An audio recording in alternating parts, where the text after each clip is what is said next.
ભારે વરસાદ મકરપુરામાં ભારે વરસાદને કારણે પાણી ભરાઈ ગયા છે। મોડી રાતથી વરસાદ વરસતા લોકોના ઘરોમાં પાણી ભરાઈ ગયા।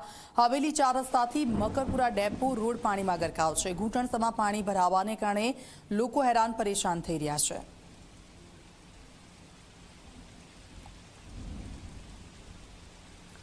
તો વડોદરામાં સતત વરસાદી માહોલ આપ જુઓ।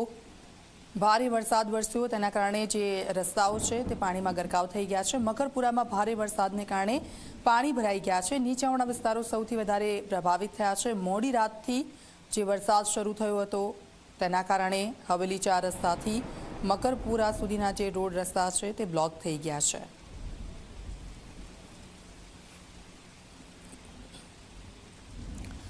વડોદરા શહેરમાં સતત બીજા દિવસે વરસાદી માહોલ છે। વહેલી સવારથી મેઘરાજાની ધમાકેદાર બેટિંગ। શહેરના મદન ઝાંપા, પથ્થરગેટ, મંગળ બજારમાં પાણી ભરાઈ ગયા છે। વરસાદી પાણી ભરાતા વેપારી વાહન ચાલકો મુશ્કેલીમાં છે।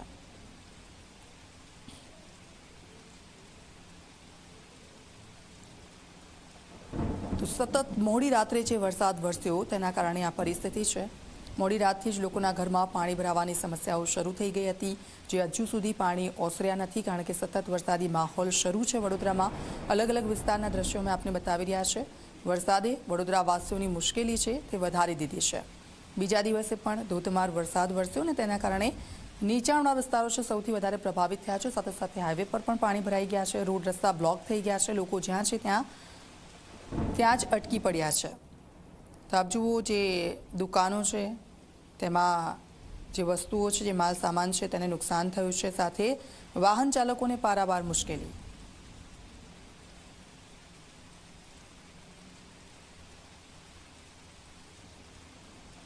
મેઘરાજા આજે વડોદરા પર મહેરબાન થયા છે અને વહેલી સવારથી જ વડોદરામાં ધોધમાર વરસાદ વરસી રહ્યો છે। અત્યારે વરસાદ જે છે તે ધીમી ધારે થયો છે, પરંતુ ધોધમાર વરસાદના કારણે આપ જોઈ શકો છો કે વડોદરા શહેરના અનેક જે રોડ રસ્તા છે તેના પર પાણી ભરાયા છે। પૂર્વથી પશ્ચિમને જોડતો જે મુખ્ય ગરનાળું છે, અલકાપુરી ગરનાળું રેલવે સ્ટેશનનું, તે પાણી ભરાઈ જવાના કારણે વાહન વ્યવહાર અહીંયા બંધ કરવામાં આવ્યો છે।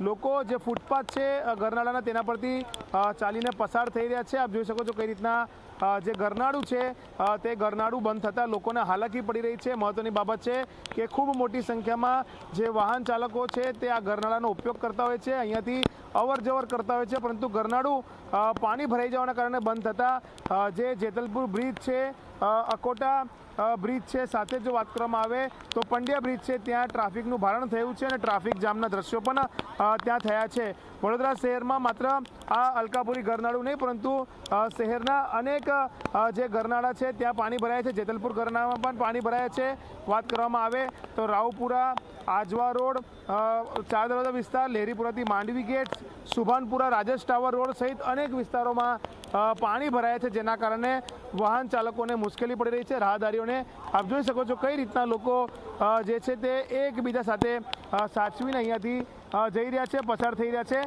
જો વાત કરવામાં આવે કયા પ્રકારની સ્થિતિ છે તો આપણે એક અહીંયા જે ભાઈ છે તેમની સાથે વાત કરીશું, તેમને પૂછવાનો પ્રયાસ કરીશું કે શું પરિસ્થિતિ, શું કહેશો? થોડાક જ વરસાદમાં ગરનાળામાં પાણી ભરાઈ ગયા? આ વર્ષનું નહીં, હર વર્ષનો પ્રોબ્લેમ છે। આ જરાય વરસાદ પડે, વડોદરામાં પહેલો વરસાદ છે આવો, જે આ પહેલી જ વખતમાં ભરાઈ જાય છે। આ હર ફેરી નહીં, આનાથી બહુ વસ્તુને ઇફેક્ટ પડે છે। સ્ટેશનની પાસનું પહેલું નાડું છે, અહીંથી આવવા જવાળી રોજ અપડાઉનવાળી પબ્લિકો, રોજ આવવા જવાના વ્હીકલવાળો, આનાથી બહુ ઇફેક્ટ પડે છે અને કોર્પોરેશન આ વસ્તુમાં જરાય ધ્યાન નથી આપતું। થોડાક જ વરસાદમાં આ વર્ષનું નહીં, હર વર્ષનો પ્રોબ્લેમ છે। એક બી ઝાપટું મોટું પડે એટલે આ નાડું ભરાવાની શક્યતા 100% હોય છે। એવું નહીં કે કચરાના હિસાબથી ભરાય છે, બધી બહુ વસ્તુઓની વસ્તુ ત્યાં ભરાઈ જાય છે। બિલકુલ, એક જ ઝાપટું પડે એટલે પાણી ભરાઈ જાય છે ને અહીંયા ગરનાળામાં જે છે તે પાણી ભરાઈ ગયું છે। લોકો આપ જોઈ શકો છો કઈ રીતના જઈ રહ્યા છે। આમ કહી શકાય કે વડોદરા શહેરમાં જે ધોધમાર વરસાદ વરસ્યો તે વરસાદે જે કોર્પોરેશને પ્રી મોન્સૂનના કામગીરીના દાવા કર્યા હતા તે દાવાની પોલ ખોલી નાખી છે અને અલકાપુરી ગરનાળુમાં તો પાણી ભરાયું જ છે, પરંતુ વડોદરા શહેરના અનેક નીચાણવાળા વિસ્તારોમાં પાણી ભરાયું છે, જેના કારણે લોકોને મુશ્કેલીનો સામનો કરવો પડી રહ્યો છે। કેમેરામેન મુકુંદ દવે સાથે રવિ અગ્રવાલ, ઝી મીડિયા।